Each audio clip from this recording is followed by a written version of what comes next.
고린도후서 6장 1절 말씀을 다 함께 봉독하시겠습니다. 우리가 하나님과 함께 일하는 자로서 너희를 권하노니 하나님의 은혜를 헛되이 받지 말라. 아멘. 저는 오늘 본문 말씀을 근거로 해서 은혜를 낭비하지 마라라는 제목으로 함께 은혜를 나누도록 하겠습니다. 우리 함께 따라해 보실까요? 은혜를 낭비하지 마라.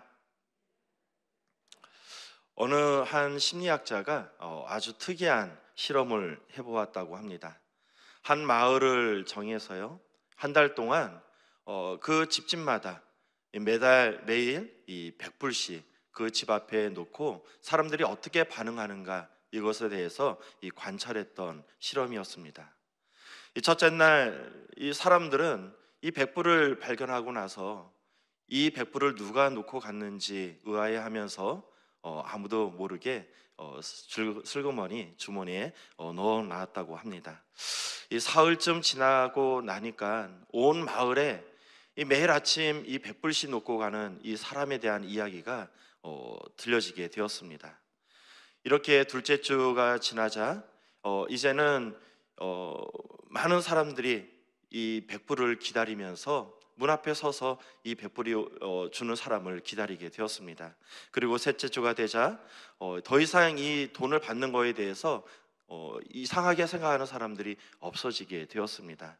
그리고 마지막 넷째 주가 되자 이제는 이 100불을 받는 것을 당연하게 여기는 사람들이 생겨나게 되었습니다. 자, 실험 기간이었던 한 달의 시간이 지나가게 되었고요. 이 심리학자가 이 마을을 지나가게 되었습니다. 그때 그 사람을 발견했던 사람들은 굉장히 불쾌한 마음으로 이 심리학자에게 이런 이야기를 했다고 합니다. 요즘 왜 100%를 주지 않는 것입니까? 자, 시간이 지나자 사람들은 자신이 받았던 그 은혜를 이 당연한 것으로 여기게 되었고요. 그 당연한 것을 받지 못하게 되자 조금씩 불만이 생기게 되었고 나중에는 아주 불쾌한 생각을 하게 되었다라는 것입니다. 자, 2014년에 한 유튜브가 노숙자에게 100달러를 주면서 이 노숙자가 어떻게 반응하는가에 대해서 살펴본 실험이 있었습니다. 자, 이 영상은 전 세계적으로 약 5,200만 뷰를 보게 되었고요. 또 많은 사람들에게 아주 큰 관심을 주게 되었습니다. 자, 유튜버가 한 노숙자에게 100불을 주었더니 이 노숙자는 그 100불을 받고 굉장히 감격하면서 눈물을 흘렸다고 합니다. 자, 그러고 나서 이 유튜버와 헤어졌던 노숙자 이 마트로 달려가게 되었는데요. 그 마트에서 아주 많은 물건을 사가지고 나오게 되었습니다.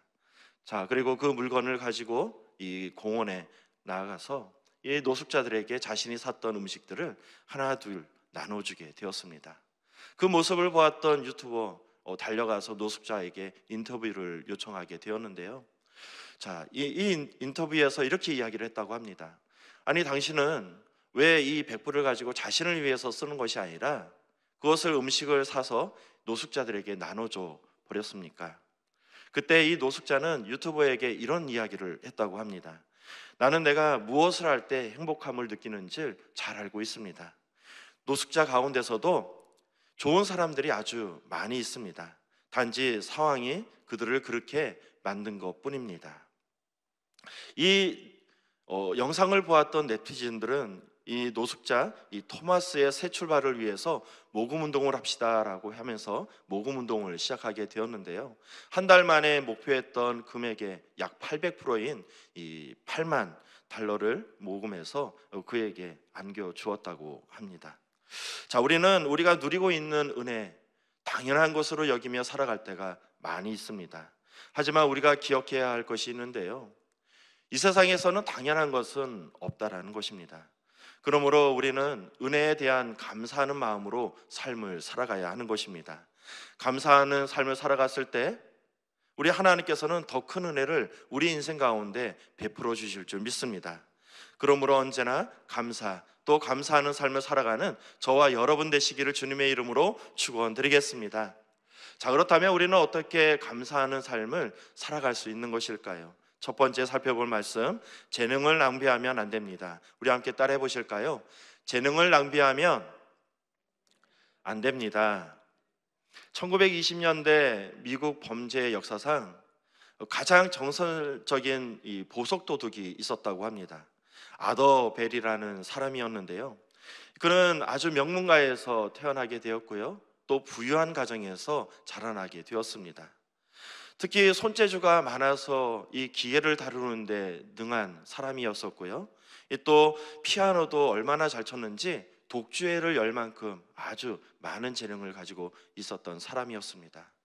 또 민첩성이 너무나도 뛰어나가지고 운동도 매우 잘했던 사람이었고요.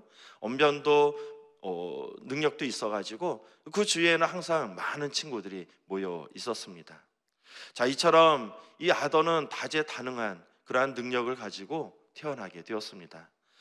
그런데 그는 이 정직하고 의로운 곳에 이 자신의 그 재능을 사용한 것이 아니라 남의 것을 훔치는데 그 재능을 사용하게 되었습니다. 그의 이 도둑질은 1932년 12월에 17년형을 받고 나서 그제서야 멈추게 되었다고 합니다. 자, 17년이란 긴 세월을 감옥에서 지내고 이제 고향으로 돌아왔던 이 아더베리는 아주 전혀 새로운 인생을 살아가게 됩니다.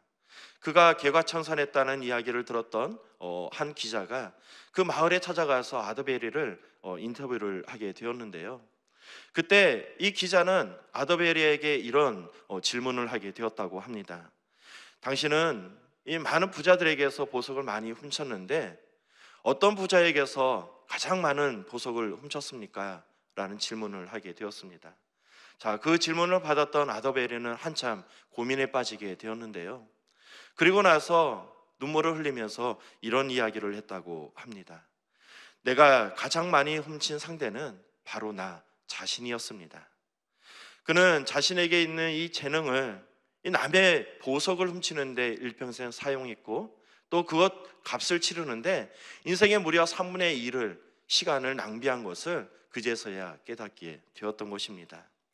자, 하나님께서 아무리 많은 재능을 준다 할지라도 그 재능을 사용하지 않는다면 또 그 재능을 제대로 사용하지 않는다면 오히려 독이 되고 마는 것입니다. 그러므로 오직 하나님께 영광 올려드리는 그러한 재능을 사용하는 저와 여러분 되시기를 주님의 이름으로 축원드리겠습니다. 자, 하나님은 우리에게 이 재능이라는 달란트를 주셨습니다. 하지만 어떤 사람들은 이 재능을 받고 나서 이 땅에 묻어두는 사람이 있습니다. 그런가 하면 어떤 사람들은 이 재능을 잘 사용해서 하나님께 영광 올려드리는 사람도 있다라는 것입니다. 하나님께서는 그 재능을 사용하지 않고 땅에 묻어두는 사람을 이와 같이 이야기를 하고 계십니다. 마태복음 25장 24절부터 26절까지의 말씀입니다. 한 달란트 받았던 자는 와서 이르되 주인이여 당신은 굳은 사람이라 심지 않은 데서 거두고 해치지 않은 데서 모으는 줄을 내가 알았으므로 두려워하여 나가서 당신의 달란트를 땅에 감춰 두었나이다. 보소서 당신의 것을 가지셨나이다. 그 주인이 대답하여 이르되 악하고 게으른 종아 나는 심지 않은 데서 거두고 해치지 않는 데서 모으는 줄을 너희가 알았느냐. 세상 만사 모든 것에는 다 때가 있다고 합니다. 이 때를 놓치게 된다면 그 이후에는 하고 싶어도 하지 못할 때가 반드시 온다라는 것입니다. 그러므로 우리는 하나님의 때를 놓치지 말고 하나님께서 주신 이 달란트를 활용해야 하는 것입니다. 하나님께서 주신 재능이 있으십니까? 자, 그렇다면 그것을 적극적으로 활용하시기를 축복드리겠습니다. 아무리 좋은 달란트를 준다 할지라도 그것을 사용하지 않는다면 결국 무용지물이 되고 마는 것입니다. 또한 하나님께서 주신 이 재능을 세상에 헛된 것을 위해서 사용하는 것이 아니라 오직 하나님 영광을 위해 사용하는 저와 여러분 되시기를 주님의 이름으로 축복드리겠습니다. 그래서 착하고 충성된 종아 내가 참 잘하였도다 칭찬받는 저와 여러분 되시기를 주님의 이름으로 축복드리겠습니다. 자, 두 번째 살펴볼 말씀인데요. 두 번째 살펴볼 말씀은 시간을 낭비하면 안 됩니다. 우리 함께 따라해 보실까요?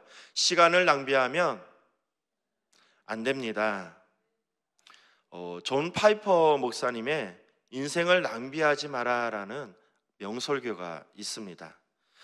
이 설교 중에는 루디 엘리아슨이라는 사람이 등장하게 되는데요. 그녀는 80세가 넘도록 이 독신으로 살면서 이 간호사로 열심히 살았던 분이셨습니다. 그녀는 평생토록 가난하고 병든 자들을 함께하면서 그들에게 예수 그리스도를 전하는데 이 평생을 헌신하셨던 분이십니다. 또한 로라 에드워드라는 사람이 있는데요. 그녀는 의사였습니다. 은퇴를 하고 나서 이 루디와 더불어서 이 카메룬이라는 나라에서 열심히 의료 사역을 하셨던 분이셨습니다. 자, 그러던 중 어느 날 이 두 분이 한 마을에 가서 또 선교 사역을 하기 위해서 이동하는 중에 브레이크가 고장이 나가지고 그만 절벽에 떨어져서 죽음을 맞이하게 되었다고 합니다. 이 사건을 들으면서 이 존 파이퍼 목사님은 이렇게 물어보고 계십니다. 여러분, 이것은 비극일까요? 여러분 어떻게 생각하십니까? 평생 그녀들은 한 가지 목적을 위해서 살아오셨습니다. 그 목적을 이루기 위해서 많은 것을 포기하며 사셔야만 했습니다. 맛있는 음식, 평안한 잠자리, 행복한 가정, 모든 것을 다 포기한 채 오직 한 가지, 가난한 자들에게 복음을 전하기 위해서 평생을 사셨던 것입니다. 자, 그런데 그들이 브레이크가 고장나는 바람에 허무한 죽음을 맞이하게 되었습니다. 여러분, 이것이 과연 비극일까요? 세상 사람들은 이렇게 말할 것 같습니다. 그들은 평생토록 헌신하셨는데 너무나도 허무한 죽음입니다. 이것은 비극입니다. 하지만 우리가 기억해야 할 것이 있는데요, 세상 사람들이 그들이 헌신했던 그 모든 것을 다 잊는다 할지라도 우리 하나님께서는 모든 것을 보시고 모든 것을 기억하신다라는 것입니다. 자, 그렇다면 진짜 비극은 어떤 것일까요? 이 사람들은 안정된 노후를 위해서 평생 헌신하며 일하며 수고하며 살아가고 있습니다. 열심히 저축하고 열심히 노력해서 안정된 노후를 위해서 살아가고 있는 것입니다. 빠른 은퇴, 안정된 노후, 잘 꾸며진 잔디밭에서 골프를 치고요, 그리고 평화롭게 바닷가를 거닐면서 저녁 노을을 바라보면서 어느 한 레스토랑에 가서 이 랍스터를 먹으면서 포도주를 한 잔 마시면서 그러한 여유로운 생활을 꿈꿉니다.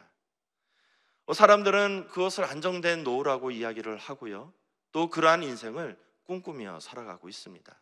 그리고 그러한 인생을 살아가는 사람들을 성공한 사람이라 말하고 있는 것입니다. 그런데요, 이것이 진짜 비극이라는 것입니다. 왜냐하면 우리는 언젠가 하나님의 심판대 앞에 설 사람들이기 때문입니다. 그때 그는 이렇게 말할 것 같습니다. 하나님, 저는 아주 열심히 살아왔습니다.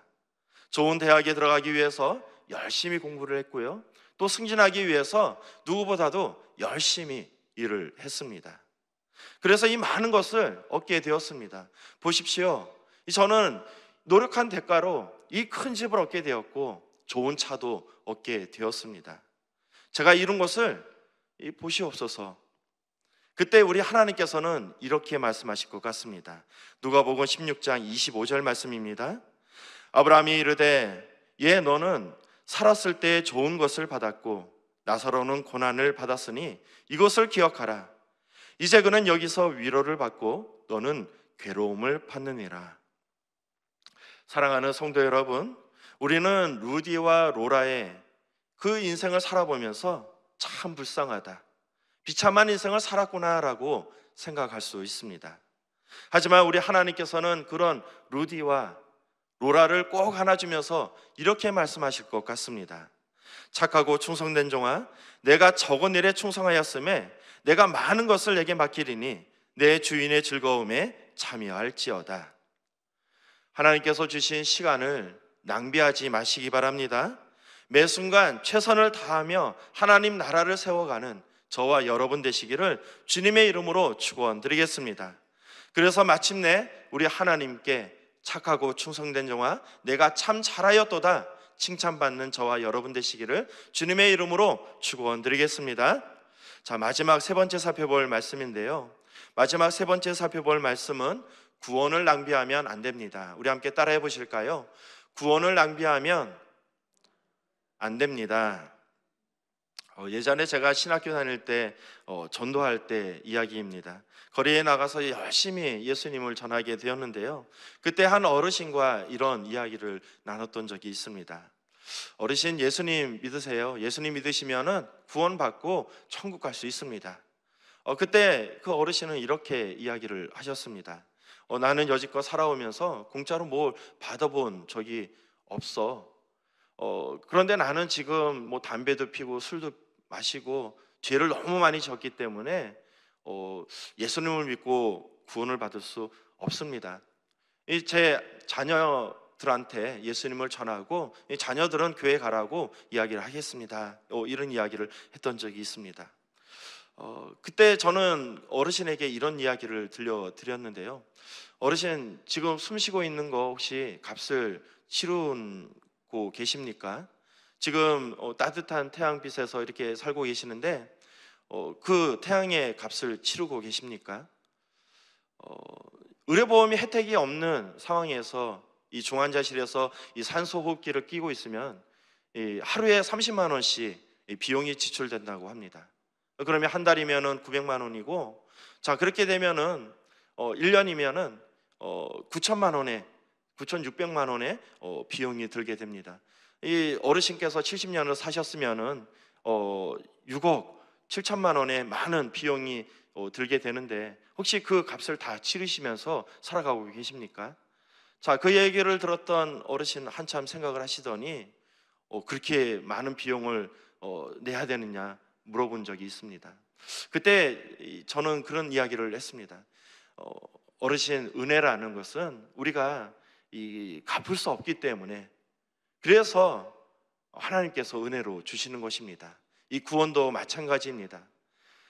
하나님께서는 우리가 도저히 그것을 살 수 없는 것이기 때문에 이 구원을 은혜로 주신 것입니다. 그러니 예수님 잘 믿으시고 그 천국 가시기를 축복드리겠습니다 이야기를 했던 적이 있습니다. 예수님만 믿으면 누구든지 구원을 받을 수 있다. 구원을 받기 위해서 뭐 큰 대가를 치를 것도 없습니다. 뭐 고행을 해야 되는 것도 아니고요, 어떠한 희생을 치러야 하는 것도 아닙니다. 단지 예수 그리스도를 믿으면 천국 갈 수 있다 이야기를 하고 있습니다. 너무나도 쉽습니다. 너무나도 쉽습니다. 그렇기 때문에 쉬운 거기 때문에 가치가 없는 것일까요? 그렇지 않다라는 거예요.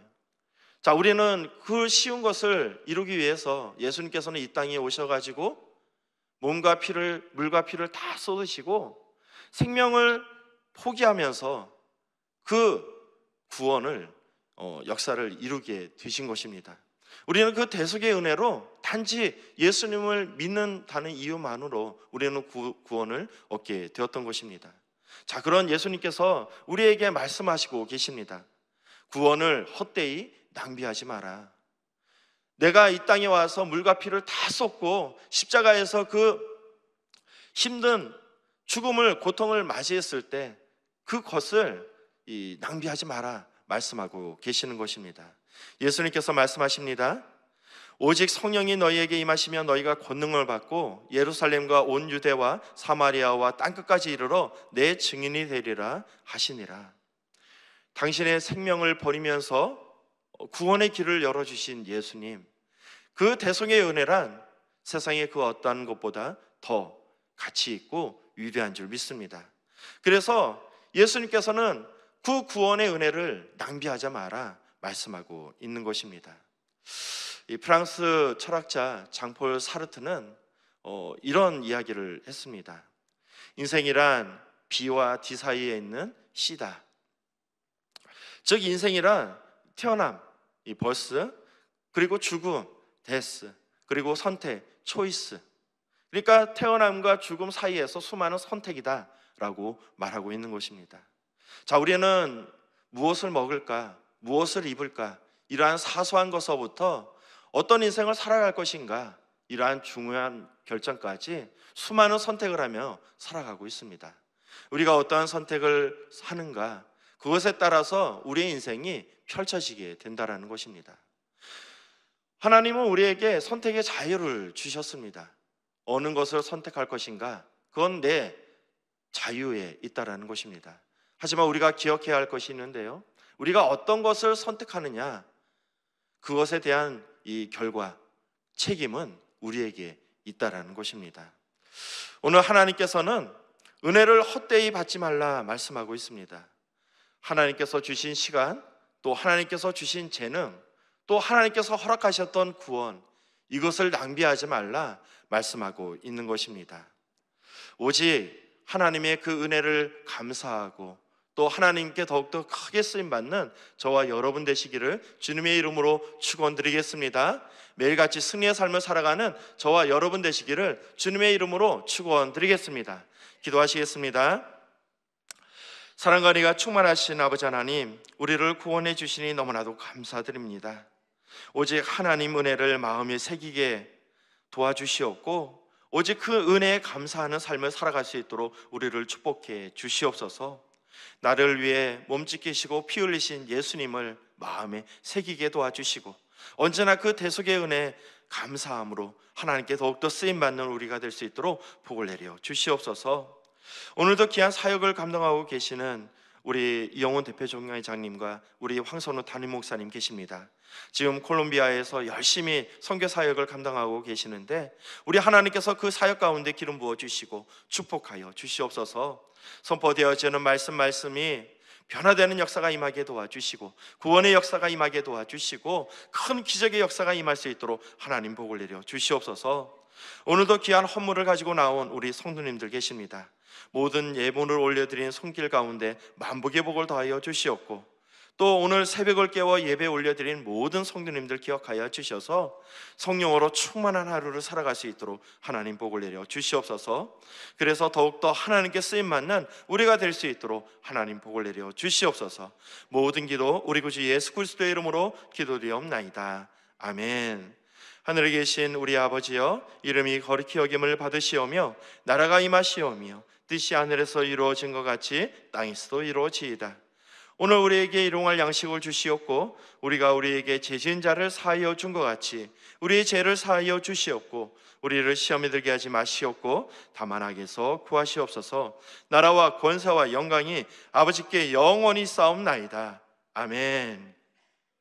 할렐루야. 오늘 귀한 말씀을 허락하신 우리 하나님께 영광의 박수 올려드리겠습니다. 자, 이제 기도하는 시간입니다. 나라와 민족을 위해서 함께 기도해 주시고, 우리 여의도 순복음교회 이영훈 대표 총회장님 귀한 목회 사역을 위해서 함께 기도하도록 하겠습니다. 또한 우리 여의도 순복음 분단교회와 또 우리 교회를 이끌어 가시는 황선욱 담임 목사님 귀한 사역을 위해서 함께 기도하도록 하겠습니다. 교회의 재직들과 또 주의 종들, 파송된 성교사님들을 위해서 함께 기도해 주시고, 성령 충만과 개인 문제 해결을 위해서 함께 기도하도록 하겠습니다. 자, 무엇보다도 우리 담임 목사님 콜롬비아에서 열심히 선교 사역을 감당하고 계시는데, 선교 사역 잘 마치고 안전하게 귀가할 수 있도록, 또 모든 일정 가운데 하나님의 은혜 가운데 이 모든 일들이 잘 이루어질 수 있도록 우리 주여 삼창하시고 함께 기도하시겠습니다. 주여, 주여, 주여.